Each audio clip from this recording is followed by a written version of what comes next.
All right, welcome back. I have Caden Niemoff with me. We are going to actually be breaking down one of his pro matches at the Orchard Tuesday night pickleball here in Arizona. We're going to watch it one time through in real time, and then we'll slow it down.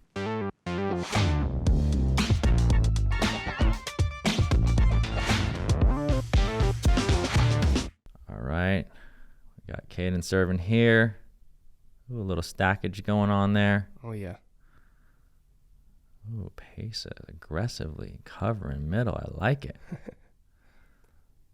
They didn't tell me I was playing mixed this day, but it worked. Nice. Good. All right, so that was in real time. Now let's break it down in slow motion. All right, obviously you're stacking here. Again, if you're new to stacking, it's just to put you and your partner in the most advantageous position possible. You and Pesa are obviously righty lefty combo, so right. You're trying to slide over so you can have those strong forehands in the middle. Absolutely. So we see this return by Craig here.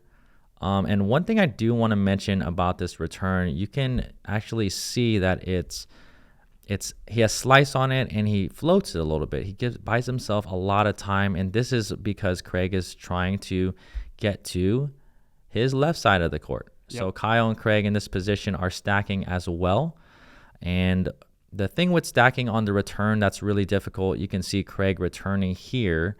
He has to get where Kyle currently is. So again, if you're trying to stack on the return, and make sure that you return down the line and you give that ball some height. Yeah.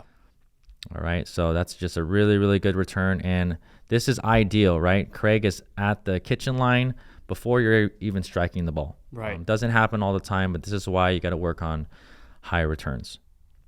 All right, good topspin drop here. Ooh, Pesa just really trying to put a lot of pressure. So let's see this here as Caden is striking the ball. Again, mentioned this a lot. Look at Pesa is watching you. He even has his body turned to you. He's kind of shuffling in. You don't have to do this, but I really like to ensure with my students that you're really watching your partner and you're watching their body position. Right. So you can see here, Caden drops cross court, and I don't know. What do you see here by Pesa? What is he trying to look for here? Yeah, he's looking for Craig's paddle and body position. So straight off the bat, you notice Craig's paddle head drops down. You know he's going to go upward. So what Pesa is thinking is, especially with where his paddle's angled, he's probably going to be rolling cross court, especially since I'm back, right? If they can keep me back, that's what they want. But Pesa does a really good job of reading it, slides over, and tries to attack bang. it. Yeah, so that's really good. Pick up there, Caden. In this position, the general good play is to keep that opponent back. And when you have someone in the middle here applying a lot of pressure, it could cause a lot of errors and pop-ups. But Craig is doing the right thing. This is just a good read by Pesa as he comes over here. So Kyle's ready for good counter attack there. Another good counter. Oh, and you can see, and this is why location is really, really important. You can see Pesa go right up the line here, and it almost jams Craig to the forehand, but he gets there. He slides out. Really, really, really tough. Yeah. And now let's go actually back and see you and Pesa's positioning here.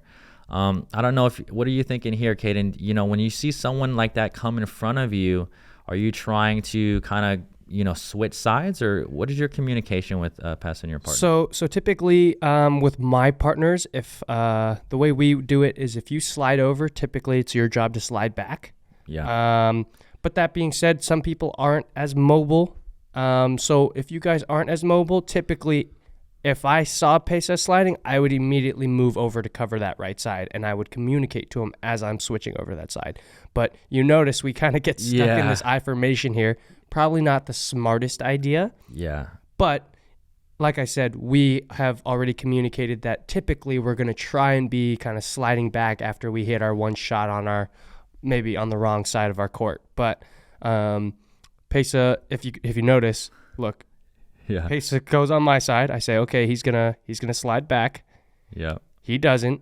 He gets a little out of position. I'm like, oh, I got to go get that. We both go that way. Yeah. And then he gets his ball. And finally, once I see that final ball go to his right side, that's when I say, okay, now I'm going to take this left side position back. Yeah, so communication is key. I like to do the same thing, Caden. When I poach and I come over, I try to finish the point, but I'll slide back over. But it's really going to depend on the mobility of you and your teammate. Right. But let's see here. We got Craig hitting that ball, and then Pesa hits this next one. Again, let's just look at Kyle, his positioning here. He gets the first one here, and he knows that they're kind of on the defense. So notice what Kyle does over here. He starts to come off the line a little bit, and again, he split steps and he gets low. So again, when you see that you're kind of on the defense, you see this point evolving to your opponent's favor, it's a good idea at times to come off the line a little bit, get low, and try to dig the ball out. No, absolutely. He does a good job of digging it out. Pesa comes back onto my side. What? No, I'm just kidding. I actually don't mind it. So what I think, and what I know what's going on here, Pesa knows, kind of using his peripheral vision here, that you're still back there.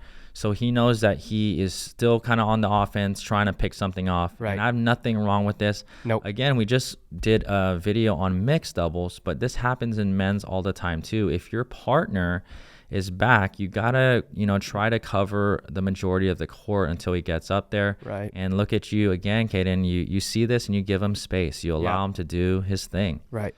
I think one thing I love too is he notices after Kyle digs that ball out, he knows that it's going to be a drop, which is why he continues to kind of take that middle. So as a partner, I am not upset by this at all. Now, if he dumped that dink in the net, I would be. But that positioning there and how he's taking that ball, I am perfectly okay with. Yeah, because he's looking for something for higher. That's higher to attack. So. He knew I was back, so he knew he could kind of stay up there and take that next ball, especially since he knew it was going to be a drop. Yeah.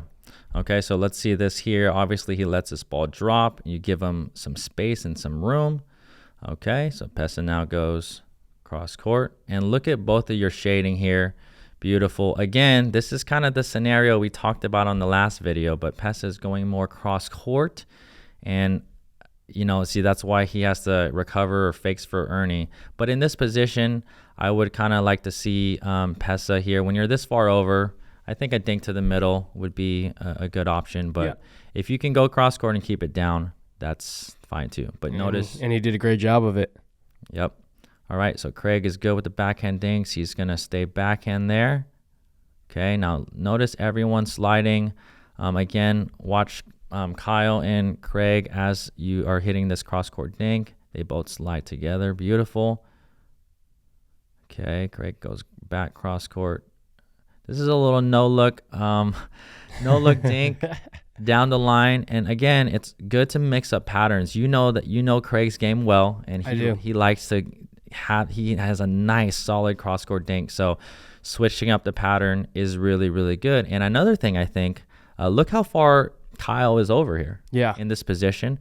So you're probably seeing that again, as you're playing high level, you're watching the ball, but you're also watching your opponents, and you're using your peripheral vision to see the whole court. Right. So I'm sure in this position, subconsciously, I saw him in the middle. Yeah, or saw him in the middle. Yeah, you see him in the middle. So we're going to see this again. And you know what? One thing I'd like to bring up really quickly is players who have great slice backhands.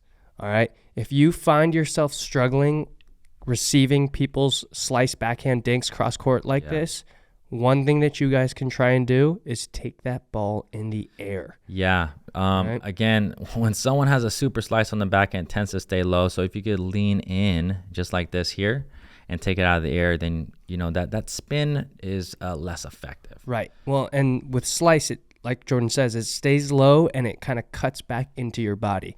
So what happens is if I were to take that ball off the bounce, I would probably be where that pickleball roll sign is, and I would be digging something out low at my ankles or my shins, where I was able to stay up at the kitchen line and take that dink in the air and still be able to kind of dictate and locate where I want to go with that ball. Yeah, so this dink up the line, let's see this. Again, it forces a low ball. That's all we're trying to do. You can see Kyle's stretched here. Good ball down the line. And then just a little bit high. And again, it's about location. We will see this again. So let's see this from Kyle here. This is just a good flick. Pesa has a lot of little tricks here. He can roll this or flick it. And you can see it goes kind of towards the middle of the court. And I thought Craig was going to hit this. But this is just a good cover by Kyle there. And honestly, I would say here, it's very, very hard to make decisions in real time. Right. But I would probably more reset this one. Kyle kind of punches it.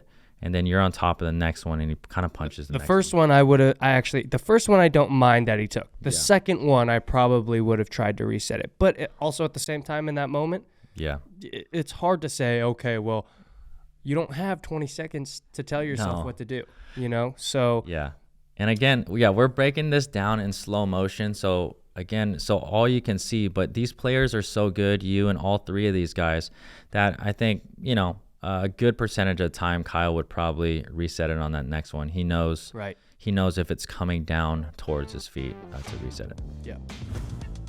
All right. Got Caden serving here.